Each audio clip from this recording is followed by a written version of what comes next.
இவைகளை எல்லாம் இப்பொழுது விவரிப்பதற்கு நேரம் போதாது.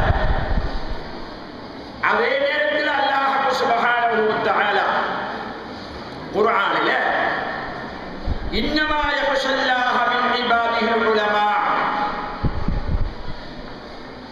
அல்லாஹ் சுப்ஹானஹு வ தஆலாவுடைய அடியார்களில் நின்றும் அல்லாஹ் தஆலாவை பயப்படுபவர்கள் எல்லாம் உலமாக்களாகத்தான் இருக்கும் என்று இன்னமா என்று சொல்லக்கூடிய ஹர்வை கொண்டு ஹசரு செஞ்சு வச்சிருக்கிறார்.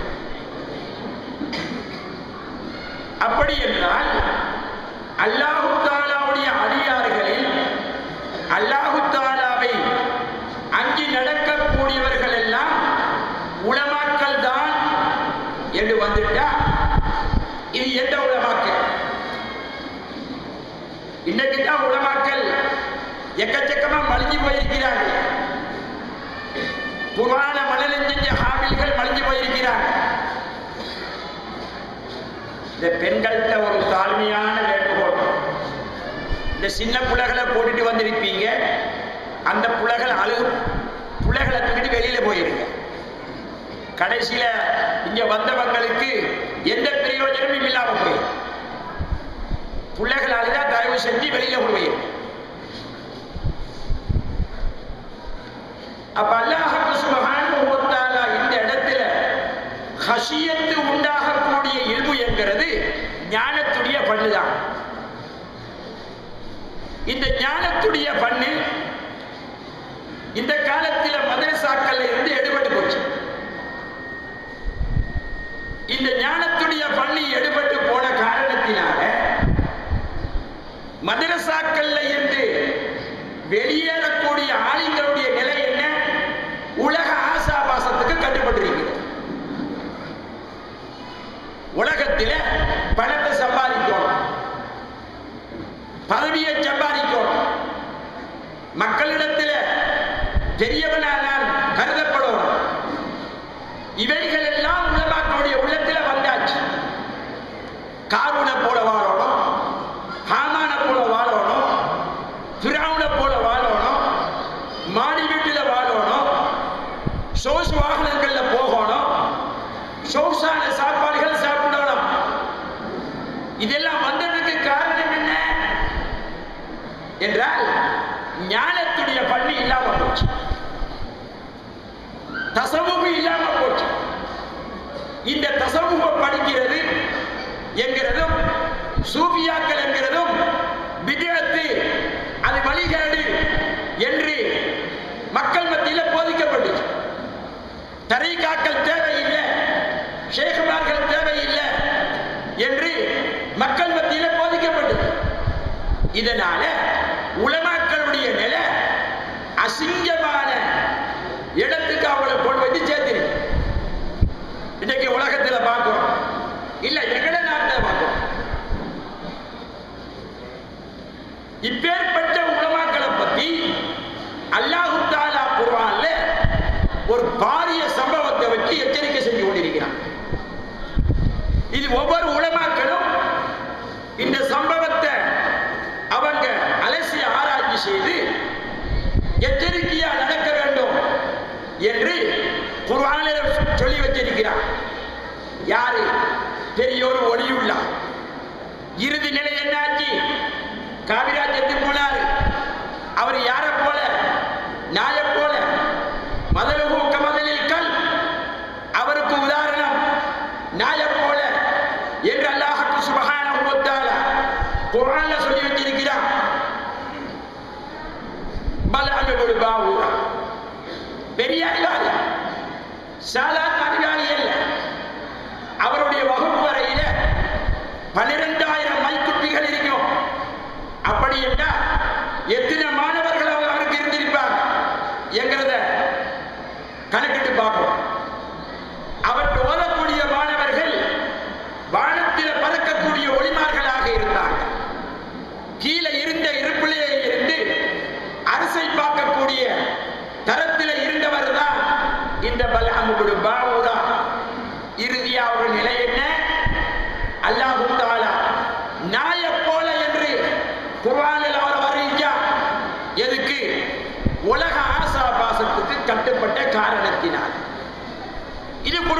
சம்பவம், இது குர்ஆனுடைய சம்பவம். அப்ப இறுதியாக அவர் காபீராக செத்து போனார் என்று வரலாறு சொல்லிக் கொண்டிருக்கிறது. அப்படி என்றால் இல்மு என்கிறது ஆலிமுக்கு பிரயோஜனம் கொடுக்கக்கூடிய இல்மாக இருக்கணும். அந்த இல்முதான் தஸவ்வுஃபுடைய அறிவு என்கிறது. மற்ற இல்முகளில் எல்லாம், மற்ற இல்முகளின் மூலம் ஒரு அகம்பாவம், பெருமை ஏற்படும். இன்னைக்கு அதை நாங்க பார்க்கிறோம். முஃப்திகள் என்று வாராங்க, பட்டம் எடுத்துட்டு வாராங்க, முஃப்தி என்று பட்டம். நான் முஃப்தி என்கிற ஆணவம் இருக்கிறதே தவிர நான் அல்லாஹ்வுடைய அடிமை என்ற தன்மாங்க கிடையாது. நான் முஃப்தி. இது எதனால வந்துச்சு? தஸவ்வுஃப் இருந்திருந்தா இந்த ஆணவம் அங்க வந்திருக்காது. தஸவ்வுஃப் இல்லாத காரணத்தினால நான் முஃப்தி என்ற அகம்பாவம் வந்துடுச்சு. இதே அகம்பாவம் ஷைத்தானிடத்திலும் இருந்துச்சு. இதனால அல்லாஹ்வுடைய சன்னிதானத்தை விட்டு விரட்டப்பட்டான் என்று அல் குர்ஆன் பல இடங்களில் சொல்லிக் கொண்டிருக்கிறது. அன்பார்ந்த சகோதரர்களே, கொஞ்ச நாங்க சிந்தனையை கொள்ள வேண்டியிருக்கிறோம். எங்களுடைய நாட்டில் ஏறக்குறைய ஒரு 10, 15, 20 வருஷத்துக்கு முன்பதாக இந்த முஃப்திகள் எல்லாம் கிடையாது. இந்த முஃப்திகள் எல்லாம் கிடையாது. வெறும் ஆலிம்கள் தான் இருந்தாங்க. அவங்களால எந்த பிரச்சனையும் சமூகத்தில் ஏற்படல. எந்த பிரச்சனையும் சமூகத்துக்கு ஏற்பட இல்லை. எப்பொழுது முஃப்திகள் வந்தாங்களோ சமூகத்தில் பிரச்சனை. சமீப காலத்தில் போன ஹஜ்ஜி பெருநாளுடைய நெருங்கிக் கொண்டிருக்கக்கூடிய காலத்தில் அந்நியவர்களுக்கு உலுகியாவுடைய இறைச்சி கொடுக்கலாமா கொடுக்க கூடாதா என்று ஒரு முஃப்தியிட்ட கேட்கப்பட்டது. ஒரு முஃப்தி சொன்னாரு தாராளமா கொடுக்கலாம் அப்படி சொல்லிட்டார். இன்னொரு முஃப்தியிட்ட கேட்டா நேரடியா கொடுக்கப்படாது, இன்னொரு ஒரு இடத்துல கொடுத்து அவரின் மூலம் கொடுக்கலாம் என்று அவருடைய தீர்ப்பு. ஆனா இமாமுடைய தீர்ப்பு என்ன? இமாம் நவவி, இமாம் ராபி, இமாம் ஷாஃபி ரஹ்மத்துல்லாஹ் போல்கொத்த பெரும் பெரும் இமாம்கள் எல்லாம் என்ன திருப்பி சொல்லியிருக்கிறாங்க? கொடுக்க கூடாது. ஆக்கினதையும் சமைத்ததையும் கூட கொடுக்க கூடாது என்று அவங்க தீர்ப்பு வழங்கியிருக்கிறார். அதே தீர்ப்புக்கு மாற்றமாக இப்ப முஃப்திகள் தீர்ப்பு வழங்குகிறாங்க. இது மட்டுமல்ல, பொதுமக்கள் நல்லா உணர்ந்து கொள்ளணும். ஒரு ஜனாசா மௌத்தாகினா ஜனாசா அதை குளிப்பாட்டணும், கவனிடணும், தொழுவிக்கணும், அடக்கணும். ஜனாசாவை குளிப்பாட்டி வச்சுக்கொண்டு பயான் செஞ்சாங்களா ரசூலுல்லாஹ்? ஜனாசாவை குளிப்பாட்டி சந்துக்குள்ள வச்சுக்கொண்டு எங்கேயாவது ரசூலுல்லாஹ் பயான் செஞ்சாங்களா? கடல் ஆதாரம் கிடையாது. அங்க ஒரு பயான். ஏன் அந்த பயான் வச்சாங்க? அந்த ஜனாசாவுக்கு மையத்துக்கு ஓதக்கூடிய ஓதல்களை நிப்பாட்டுறது. ஏன் ஓதலை ஓதினா பேச்சு சவாபு கிடைக்கும். அதை நிப்பாட்டுறதுக்கு இவங்களை பிரசங்கத்தை ஏற்படுத்தினாங்க. ரசூலுல்லாஹ் செஞ்சதா? இல்ல. அங்க ஒரு பிரசங்கம் பள்ளிவாசலுக்கு கொண்டு வந்து தொழுவிச்சு முடிஞ்சு அங்க ஒரு பிரசங்கம். யார் ரசூலுல்லாஹ் செஞ்சாங்களா? இல்ல. ரசூலுல்லாஹி ஸல்லல்லாஹு அலைஹி வஸல்லம் காலத்தில் ஜனாசா வந்தால் அவர் கடன் கொடுக்க இருக்கான்னு கேட்பாங்க. கடன் அவர் கடன் கொடுக்க இல்லைன்னு சொன்னா ஜனாசாவை தொழுவிப்பாங்க. அல்லது அவருடைய கடனை யாராவது பொருட்படுத்தாலும் தொழுவிப்பாங்க. இல்லைன்னா ரசூலுல்லாஹ் தொழுவிக்க மாட்டாங்க, வேற யாருக்கும் தொழுவிக்க சொல்லுவாங்க. இது ரசூலுல்லாஹ் அதைத்தான் செஞ்சாங்க. அடுத்து என்ன? ஜனாசாவை அடக்கி போட்டு அங்க ஒரு பயம். எதுக்கு? தல்கீன நிப்பாங்க. ஜனாசாவை அடக்கி போட்டு அங்க ஒரு பயம். எதுக்கு? தல்கீன் ஓதுறது ஜனாசாவுக்கு தான், வந்தவங்களுக்கு அல்ல. அத அதனாலதான் பருவ வயது எத்தினவங்களுக்கு தலைக்கில் சுண்ணத்துக்கு வந்திருக்கு. வந்தவங்களுக்கு தலைக்கில் ஓதுறதா இருந்தா சின்ன பிள்ளைக்கு தலைக்கில் ஓதலாமல் வந்திருக்கு. வரலாம். சின்ன பிள்ளைக்கு தலைக்கில் இல்லை. ஏன்? அது பருவ வயதா தெரியல. அர்த்தம் என்ன? அந்த தல்கீன் அந்த ஜனாசாவுக்கு தான் என்கிறது. அது மட்டுமல்ல, ஜனாசா ஒரு வக்துடைய நேரத்துக்கு போயிட்டா ஷாபி மதுஹபுடைய சட்டம் பாங்கு சொல்லக்கூடிய நேரத்தில் ஜனாசா பள்ளிக்குள்ள நுழைஞ்சாலும் ஜனாசாவை தொழுவிச்சு போட்டுத்தான் பர்ல தொழ வேண்டும் என்கிறது சட்டம். இப்படித்தான் ஷாபி மதுஹபு சட்டத்திலாம் வருது. சரகுல் மகளிலாம் இதான் வருது. அதை ஓதி கொடுத்து போட்டு அதுக்கு நேரே மாத்தமா நடந்து கொண்டிருக்கிறான் முஃப்திமார். பாங்கு சொல்றதுக்கு அடுத்த வக்துக்கு பாங்கு சொல்றதுக்கு இன்னும் 15 நிமிஷம் இருக்கு. அதுக்கு முதல் தான் ஜனாசாங்க போயிருக்கு. அங்க வச்சு கொண்டு கருவாடு காய்ச்சிறான். ஜனாசாவை கருவாடு காய்ச்சிறான் முஃப்திமார். அவனோட லட்சணம். இந்த முஃப்திகான்மார் எப்ப சிலோனுக்கு வந்தாங்களோ முஃப்தி என்ற பட்டத்தை போட்டுக்கொண்டு அன்றைக்கு சிலோன் நாசமா போச்சு. கண்ட மாதிரி பத்துவா தீர்ப்பு. அன்பார்ந்த சகோதரர்களே, நல்லா கொஞ்சம் சிந்தனையில செஞ்சு பாருங்க. இன்றைக்கு சமூகத்துக்கு இந்த நாசமெல்லாம் வந்திருக்கு. யாரால? ஆலிம்களினால். இத நாயகம் ஸல்லல்லாஹு அலைஹி வஸல்லம் அப்பவே சொல்லி வைத்தாங்க. மசாஜிதுஹும் ஆமிரத்துன் வஹிய ஹராபுன் அனில் ஹுதா வ உலமாஉஹும் ஷர்ரு மன் தஹத அதீமிஸ் ஸமா மின்ஹும் தஹருஜுல் ஃபித்னத்து வ தஊது ஃபீஹி. இந்தின காலத்தில இந்த வானத்துக்கு கீழே பூமிக்கு மேலால இருக்கக்கூடியவர்கள் மிச்சம் மோசமானவனா இருப்பான் உலமாக்கள். அவர்கள் இருந்து பித்னா வெளியாகும். அந்த பித்னா மறுபடியும் அவனின் பக்கமே மீறும். என்ன நாயகம் ஸல்லல்லாஹு அலைஹி வஸல்லம் சொல்லி இருக்கிறாங்க. பணம் என்கிற ஒரு பித்னா. லிகுல்லி உம்மத்தின் பித்னத்துன் வ பித்னத்துல் உம்மத்தி அல்மால். ஒவ்வொரு உம்மத்துக்கும் ஒவ்வொரு பித்னா இருந்துச்சு. ஏன் உம்மத்துக்கு பித்னா பணம் என்று சொன்னாங்க. எப்ப இந்த ஆளுங்கள் பணத்துக்கு அடிமைப்பட்டு இல்ம வித்தாங்களோ அன்றைக்கு பித்தனா வந்துருச்சு. இப்ப இந்த பித்தனா மறுபடியும் அவங்களுக்கு மீளுது. எப்படி மீளுது? அவன் ஆதாரம் இருக்கிறான். உலா தஸ்தரு பி ஆயாத்தில்லாஹி தமனன் கலீலா. உங்களோட குர்ஆன்ல தான் சொல்லி இருக்குது. அல்லாஹ்வுடைய ஆயத்துக்களை சொற்பக்கிறதுக்கு விக்காதவங்க வந்து இருக்குது. இப்ப நீங்க ஹலால் சர்டிபிகேட் கொடுத்து சல்லி வாங்கி இருக்கிறீங்களே, குர்ஆனுக்கு மாத்தினால செஞ்சிருக்கிறீங்க. இது அவன் கேட்கிறான். பதில் சொல்லுங்க. அந்த ஆயத்து எதுக்கு ஏற்கப்பட்டுச்சு? அந்த காலத்தில் யகூதிகளுக்கு மத்தியில கஅப் இப்னு அஷ்ரஃப் என்று ஒரு பெரிய சீமான் இருந்தான். அவன் ரசூலுல்லாஹ்வுடைய நேரடி விரோதி. தௌராத் வேதத்தில் இருந்து ரசூலுல்லாஹ்வுடைய பண்புகளை எல்லாம் இல்லாமக்கணும் என்கிறது அவனுடைய திட்டம். இதுக்காக வேண்டி அந்த காலத்தில் தௌராத் இன்ஜீல் வேதத்தை படிச்ச ஆளுங்களை கையில போட்டு விட்டான்.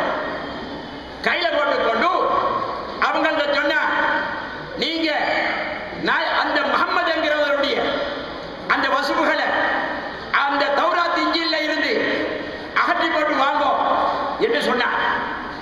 இவங்க கொஞ்சம் யோசிச்சாங்க தான். யோசிச்சு போட்டு கொஞ்சம் கால தவணை எடுத்து அந்த தௌராத் இன்ஜீல் வேதத்தில் ரசூலுல்லாஹ்வை பற்றி சொல்லப்பட்டிருந்த அந்த குணாகுணங்களை எல்லாம் மாற்றி அமைச்சு இதுதான் தௌராத் இன்ஜீல் வேதம் கொண்டு கொடுத்தான். எதுக்கு? அந்த கஅபுடைய அசரபடத்தில் இருந்து இந்த உலக ஆசாபாசங்களை அவன் சம்பாதிச்சு கொண்டது. இதனாலதான் அல்லாஹ் சொன்னான், உலா தஸ்தரு பி ஆயாத்தில்லாஹி தமனன் கலீலா. தௌராத் வேதத்தில் இன்ஜீல் வேதத்தில் முஹம்மது ஸல்லல்லாஹு அலைஹி வஸல்லம் அவர்களுடைய அந்த குணாகுணங்கள் அவர்களுக்கு கொடுக்கப்பட்ட அத்தாட்சிகள் இதை நீங்க சொற்ப கிரயத்துக்கு விற்க வேண்டாம் என்று எச்சரிக்கை செஞ்சான். இப்ப என்ன நடந்திருக்கு? உலக ஆசாபாசத்துக்கு கட்டுப்பட்டு குர்ஆனுக்கு மாற்றமா ஹதீஸுக்கு மாற்றமாக நடந்து இப்ப அவனுக்கு பதில் சொல்ல வேண்டிய நிலையில ஆளுங்கள் இருந்து கொண்டிருக்கிறாங்க. அப்ப இவனில இருந்து பித்னா வெளியாகி அந்த பித்னா மீண்டும் இவனுக்கு வந்து கொண்டிருக்கு. இதுதான் நாயகம் ஸல்லல்லாஹு அலைஹி வஸல்லம் சொல்லியிருக்கிறார். அதனால வெளியேறக்கூடிய ஆளுங்கள் கொஞ்சம் நல்லா சிந்தனையோடு இருந்து கொள்ளணும். இமாமுல் ஆலம் அபூ ஹனீஃபா ரஹ்மத்துல்லாஹி அவர்கள் பெரிய முஃப்தி, சாதாரண முஃப்தி அல்ல, அவங்க பெரிய முஃப்தி. எப்படி இருந்தாங்க அவங்க முஃப்தி? அவங்க எப்படி முஃப்தியா இருந்தாங்க? ஒரு ஆளுக்கு கடன் கொடுத்திருந்தாங்க. அந்த கடனை எடுக்கிறதுக்காக வேண்டி அந்த கடன் எடுத்தவனுடைய வீட்டுக்கு போனாங்க. அந்த வீட்டில முன்னால நிற்கக்கூடிய நிழல்ல கூட அவன் நிற்க இல்லை. ஏன்? குல்லு கரலின் ஜர்ர நஃபஅன் வஹுவ ரிபன்.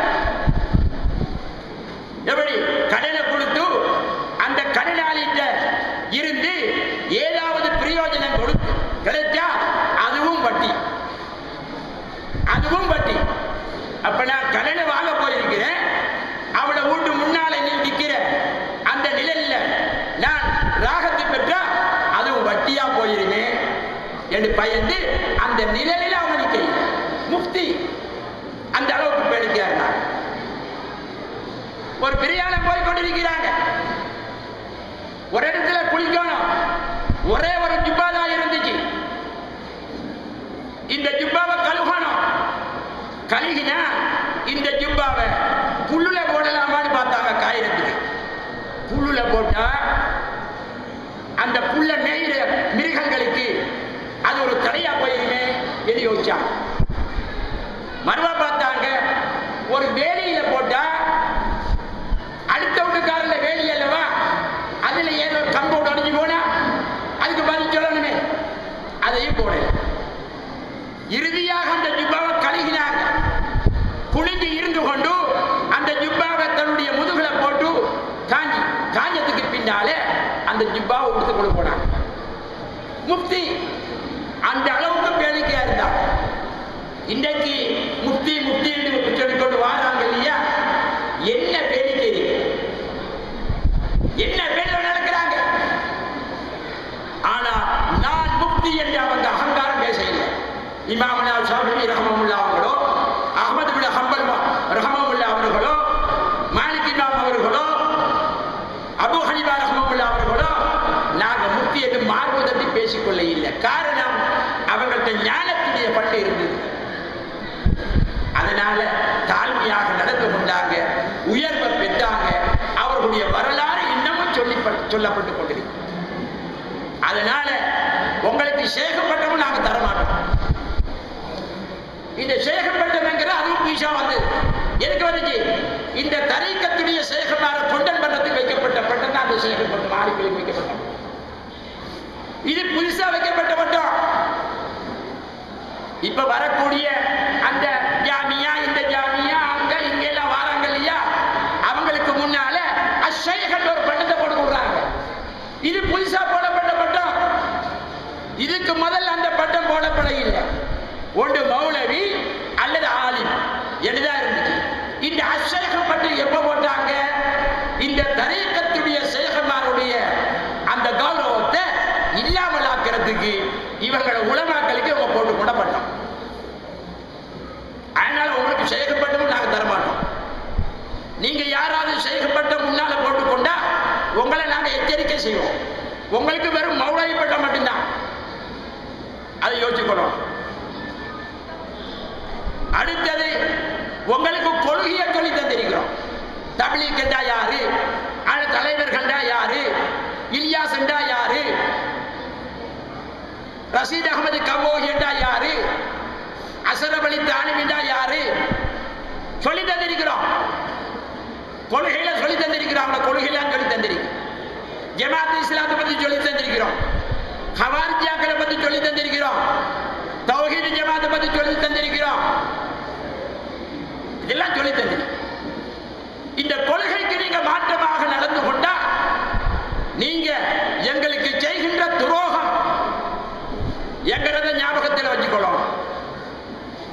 இங்க பின்னால பல மௌலைமார் இருக்கிறாங்க.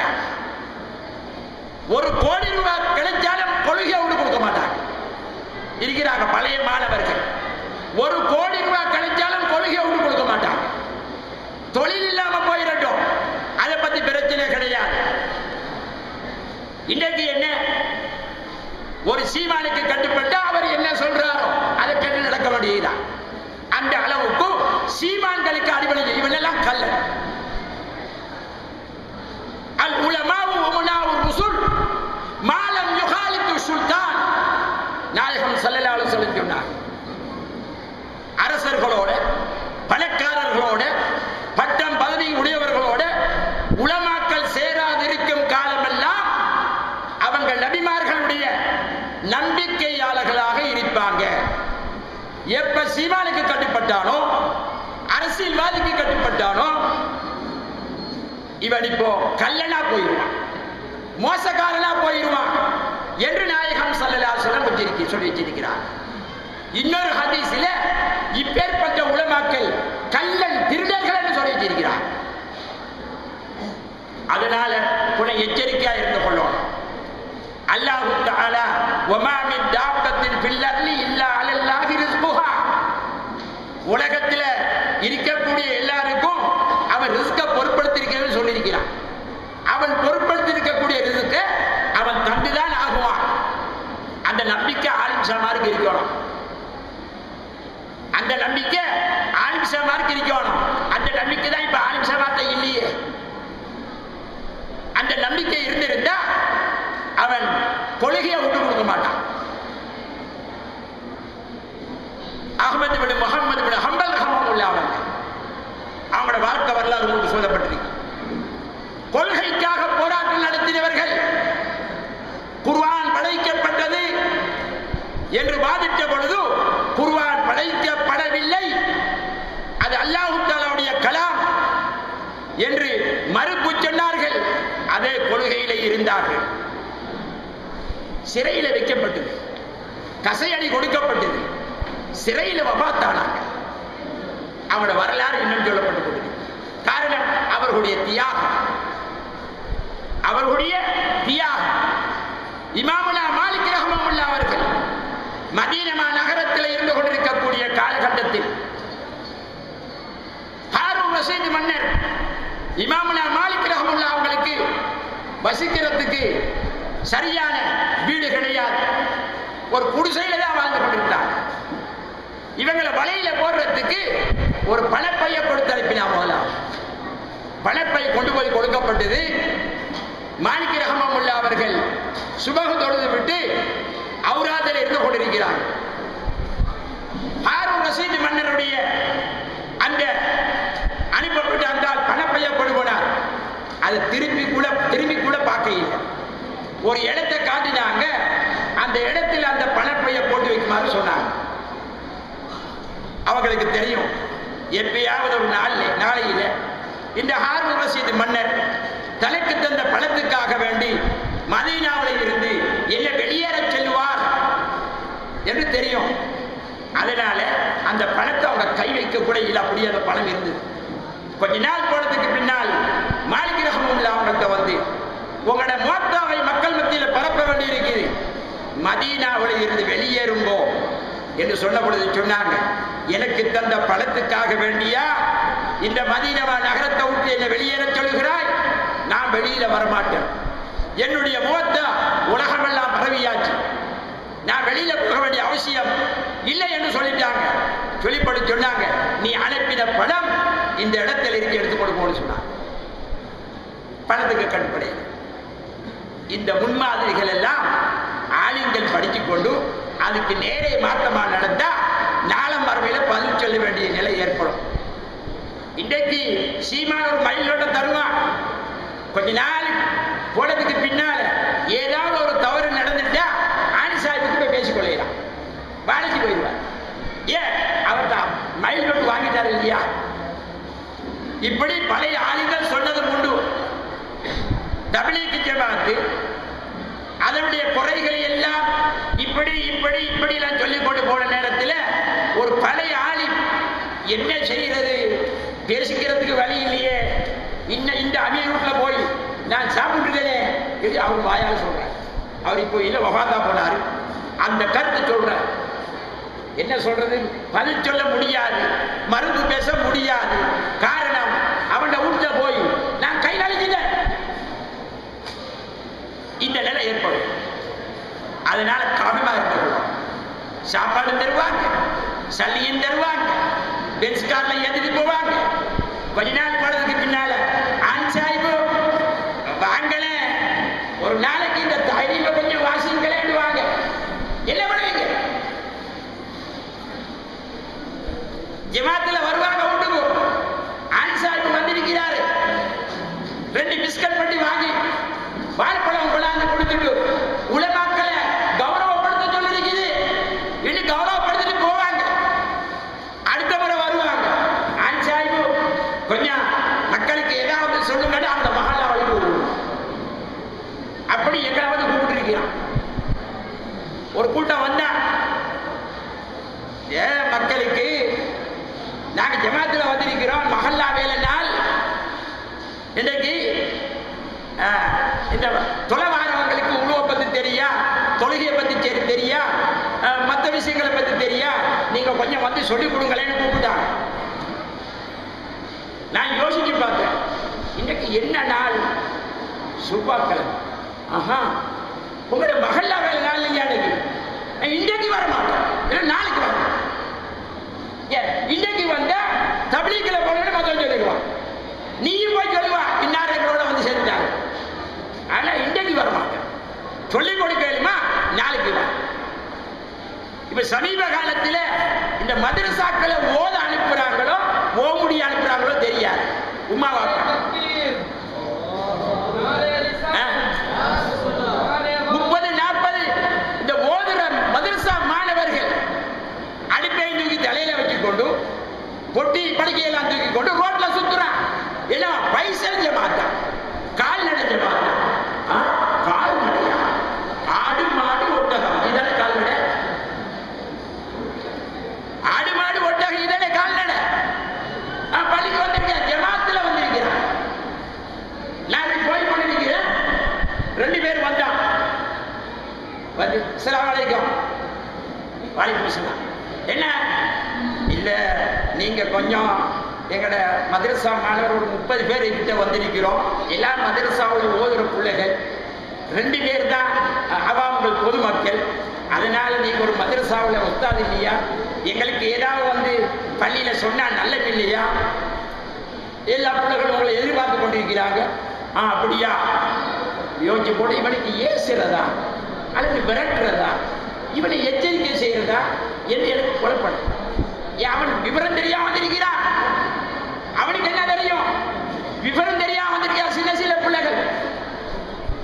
தம்பி, நான் எனக்கு டைம் இல்லை, எனக்கு பெரிய வேலைகள்லாம் இருக்கிறேன், நான் உங்களோட ஒதுக்கிட்டேன். நாங்க போயிருந்த இடம் நடக்கும். எங்கடாவுக்கு சொல்லுவான், இதோ தப்லீக்ல போய் சேர்ந்துட்டான் என்று எங்கடாவுக்கு சொல்லுவான்.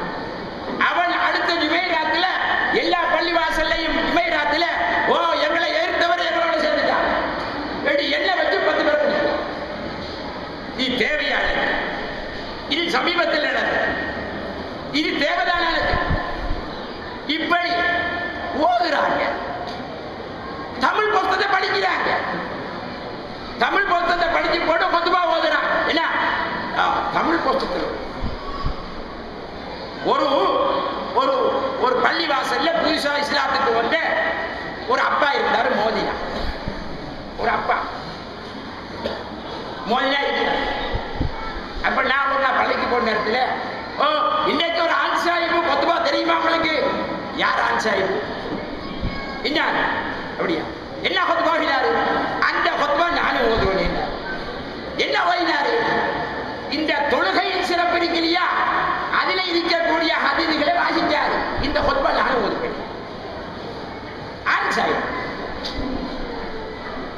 ஆன் சாஹிப் அரபியில ஒன்று தெரியாது, இதுக்குதான் மாறும். அதனால உங்களுக்கு எல்லா கொள்கையை பத்தி சொல்லி தந்திருக்கிறோம். நீங்க யாராவது அவனோட போனீங்க, இவனோட போனீங்க, அவருக்கு வக்காலத்து வாங்கினீங்க, அவர்கிட்ட நீங்க ஏதாவது எடுத்துட்டு அவருக்கு சார்பா பேசினீங்க, ஊம சைத்தான போல இருந்தீங்க, எல்லாம் வந்தது எங்களோட முகத்துல கூட நீங்க முடிக்க வந்திருப்படாது. எச்சரிக்கை. நாளை மறுமையில உங்களோட எங்களோட எந்த தொடர்பும் கிடையாது. உங்களுக்கும் எங்களுக்கும் எந்த தொடர்பும் கிடையாது. எங்களோட ஞாபகத்தில் வச்சிருக்கோம். போன வருஷத்துல இந்த வார்த்தை நான் சொல்லியிருக்கிறேன். சாப்பாடு இல்லாம போயிட்டோம். மக்கள் ஏளனமா கருதட்டும், சின்ன பிள்ளைகளை போட்டு கல்லால அடிக்கட்டும், பிரச்சனை இல்லை. இதுக்கு ஹம்சா ரலியல்லாஹு அன்ஹு அவங்கள வகிச்சுதான் கொண்டது. அவனை கேவலம் அடைஞ்சு போனாங்களா? இல்ல. அவங்களை பத்தி இப்பவும் கதிர் கொடுக்கப்பட்டு கொண்டிருக்குது. கேவலம் அடையிறதில்ல, உயர்வு அடைவீங்க. அதனால கொள்கைக்காக வேண்டி போராடி கொள்கையை விட்டு கொடுக்காதீங்க. கொள்கையை வளர்க்கறதுக்கு முயற்சி செய்யுங்க. நீங்க வழிகட்டு போனா பொதுமக்கள் எல்லாம் வழிகட்டு போயிடுவாங்க.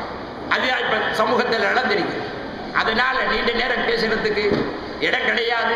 அதனால அல்லாஹ் சுப்ஹானஹு வ தஆலா இது போன்ற மஜ்லிஸ்களை இன்னும் நடத்தி சிறந்த உலமாக்களை வெளிப்படுத்தக்கூடிய பாக்கியத்தை இந்த மதரசத்துல்